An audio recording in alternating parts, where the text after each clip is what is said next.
Sensil begurum est censeur stomira. Nous vous informerons vite des nouvelles sur la guerre au Moyen-Orient. L'armée américaine a diffusé une vidéo où un sous-marin d'attaque rapide coule un navire de guerre iranien avec une torpille à la Mark 48. Selon elle, la marine et les hauts dirigeants iraniens ont été éliminés. C'est Téhéran. Voici un MiG-29 iranien survolant le ciel de Téhéran. C'est Téhéran. Des attaques intenses ont frappé l'est de Téhéran, dont l'aéroport Mehrabad, détruisant plusieurs avions. Une frappe aérienne israélienne a presque dévasté Téhéran.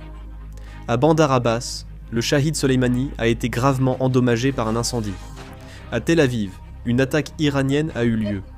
À Beyrouth, les frappes israéliennes ciblent toujours la banlieue sud. En Jordanie, un chasseur britannique a abattu un drone iranien. En Irak, les forces américaines ont attaqué plusieurs positions des forces de mobilisation populaires, notamment la 30e brigade dans le district de Bartella, près de Mossoul. L'armée israélienne a été touchée, sans faire de victimes. L'armée israélienne a publié une vidéo de l'attaque d'un hélicoptère Mi-17. On y voit un hélicoptère AH-64D de l'armée de l'air israélienne attaquer un drone.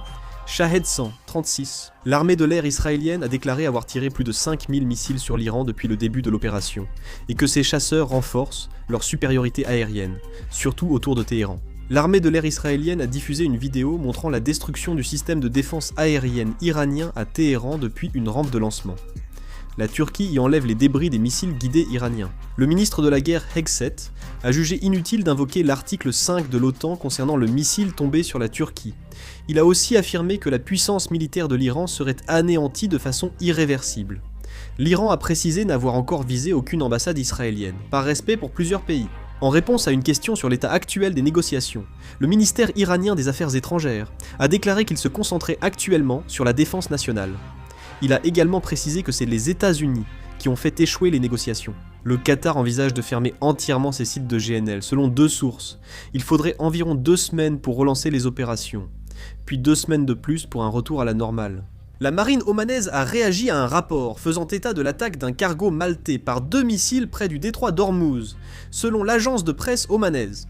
Les 24 membres d'équipage ont été secourus, soignés et sont en bonne santé. La vice-première ministre Maria Jesus Montero a affirmé que la Réunion ne ferait pas du pays un vassal de Washington. Cette déclaration survient alors que Madrid refuse l'accès de ses bases aux États-Unis pour des opérations offensives contre l'Iran, sur fond de tensions avec les États-Unis. Le cardinal Pietro Parolin, secrétaire d'État du Vatican, a dénoncé la guerre préventive et la grave violation du droit international lors d'une interview sur le conflit en cours. Saudia prolonge l'annulation des vols vers et depuis Amman, Koweït, Abu Dhabi, Dubaï, Doha, Bahreïn, Moscou et Peshawar jusqu'au 6 mars en raison de la situation régionale.